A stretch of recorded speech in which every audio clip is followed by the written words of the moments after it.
Guys, for today's video, once again, this is me, your Ate Jen, ang inyong Ate Jen na Pilangaram Vlogger. So, for today's video nga pala ay pumasok dito sa, hindi ko alam kung anong pangalan ng pinasukan nila. So, dahil nga matagal na nagre-request itong bunso namin, so nakapasok na siya dito at nai-vlog ko na rin at nai-post ko na rin nung pumasok siya dito. Kaso nga lang nga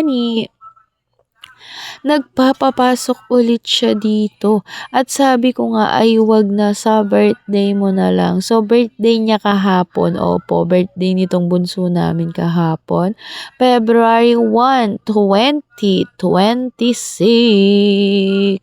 At eto nga, dahil nga pagoda ang inyong Ate Jen dahil nagluto nga ako. Bali, siguro 1 week yung preparation para sa birthday ni bunso kasi syempre may pamimili ng mga loot bag, tapos yung ibang dapat nalulutuin namin na pwede namang bilhin na, ibinila na namin.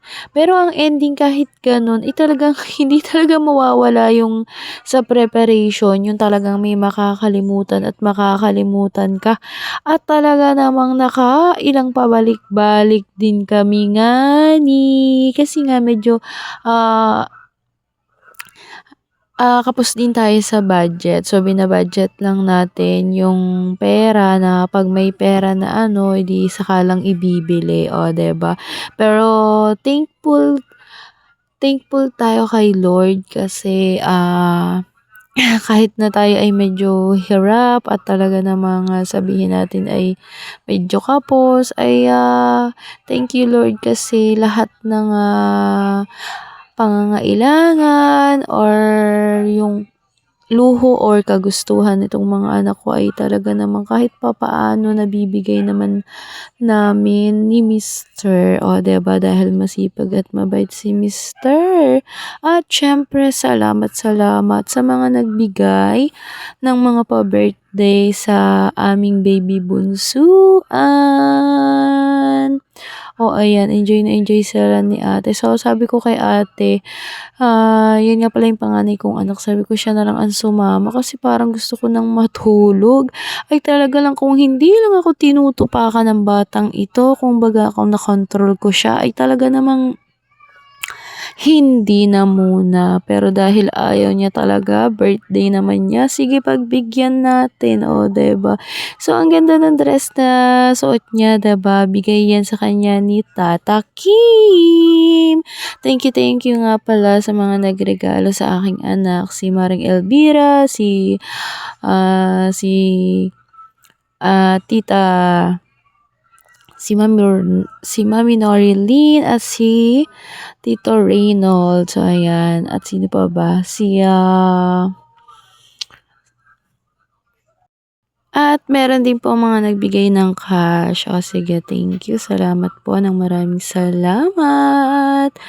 At thank you, Lord, sa awa ng Diyos. Alam nyo ba kung bakit kami ganito sabihin na natin, sige, spoiled sa mga anak, lalo na ganito ng mga ay talaga naman sasabihin namin sa inyo na talagang hindi naman sa ay talagang sobrang hirap yung dinanas namin sa kanya at dinanas niya. Opo, kasi kukwento ko sa inyo ay talagang siya ay nasa sinapupunan ko lang, pandemic noon, hindi ko talaga alam na ako pala ay buntis. Oo, so, 'di ba pandemic noon, tayo ay mga nakabike lang kapag tayo pupunta sa pamilihan. So, ayun, nalamog or hindi naalagaan yung aking first semester ng pagbubuntis.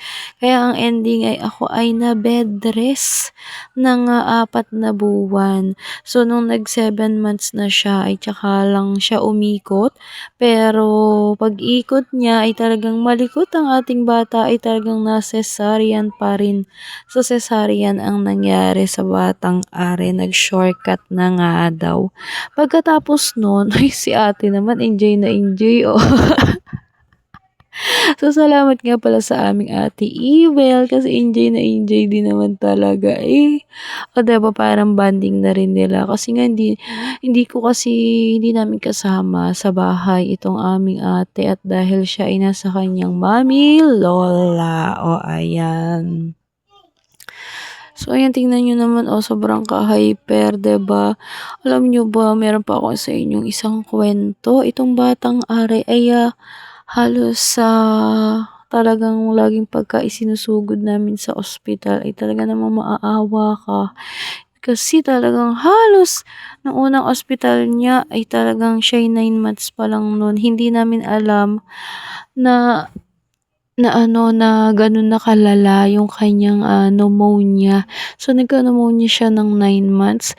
So, 'pag gano'n kasi mga kamami, ang anak niyo ay dalhin niyo na kaagad sa pedya. So, kami kasi no'n dinala naman namin kaagad sa pedya kaso nga lang yung gamot na pinainom sa kanya ay hindi niya gusto kaya ang nangyayari ay isinusuka lang ng isinusuka. Kapag gano'n pala mga kamami, lalo lang nagiging active yung bacteria. Kaya kung ako sa inyo, kung ayaw niyo malalaan ang anak niyo, dalhin niyo na kaagad sa ospital at ipa-confine niyo na kaagad. Oo, confine agad. Mas mabilis ang gamutan ng mild lang kaysa sa malala na. Oo, totoo yan. At ito pa, nung sumunod naman ay, siguro ko 2024 ay, na-ospital siya ng 2 beses. So, na-ospital siya, una ay dahil sa sa amoeba na talaga naman nag-50-50 rin ang batang are, Diyos ko Lord. Kasi nga hindi rin namin talaga akalain na siya ay magkakaroon ng amoeba at ito pa yung malala. Sumabay ang mga malalaking bulate. Kaya ayun, talaga namang sobrang nakakatakot na pangyayari. Tapos na-confine ulit siya nung December. Kasi nga hinika naman dahil nga sa panahon na ulan-init. O, 'di ba? Sino ba na kaya kahit sino maaawa naman sa batang are dahil bugbog na bugbog sa antibiotic, bugbog sa gamutan, o 'di ba? Tapos alam niyo ba sa loob ng 5 taon ay talagang panay-panay, sunod-sunod ang lagi naming pagpapapedya, inom ng antibiotic, pausok. So, hindi maialis sa'kin na talagang magka-nerbyos na ako dahil sa nangyayari, o 'di ba nga ni?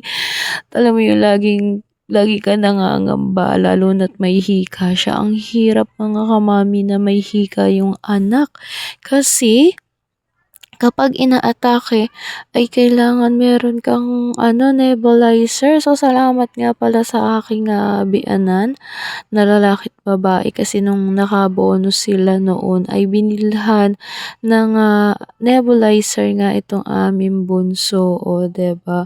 At eto na nga nakaraos na ulit kami ng 5 years niya na birthday celebration. So, ayan nag-akit lang siya diyan and then, play sila ni ate.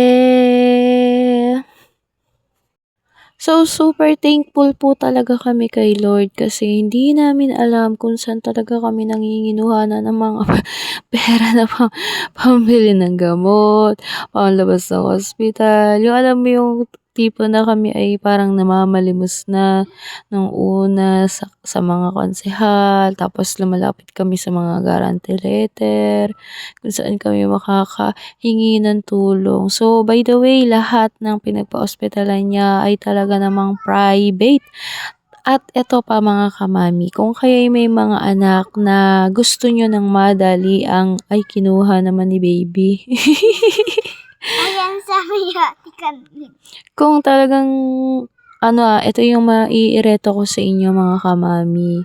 Kung ako sa inyo kapagka merong sakit ang inyong mga baby, halimbawa dalhin niyo na sa pedya. Oo, sa pedya para naman medyo tutok, mahal pero talaga namang pagka kailangang ultimatum ang gamot ay ultimatum ang ibibigay nilang gamot. At eto pa, kapagka nakita nila na kailangang ipa-ospital or kahit ikaw mismo sa sarili mo, makikita mo yan, magpa-private hospital na kayo.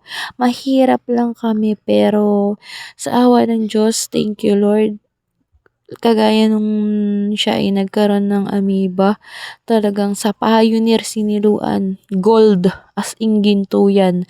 Pero talagang pagsabi ni Doktora Dada, yun yung pedya niya, na idiretso at i-confine, ay talagang itinakbo kaagad namin. Alam nyo ba na super thankful kami kasi kahit na mahirap ang buhay natin talaga namin ay talagang nakakaraos kami, o 'di ba? Yun yung super thankful tayo kasi kahit na gano'n ay talaga namang merong mga nagbibigay, mga tito, tita at, mga opisyalis ng mga barangay, munisipyo, 'di ba? Yung mga kapitan, mga malalapit na tao na talaga namang taos-puso yung pagtulong sa'min.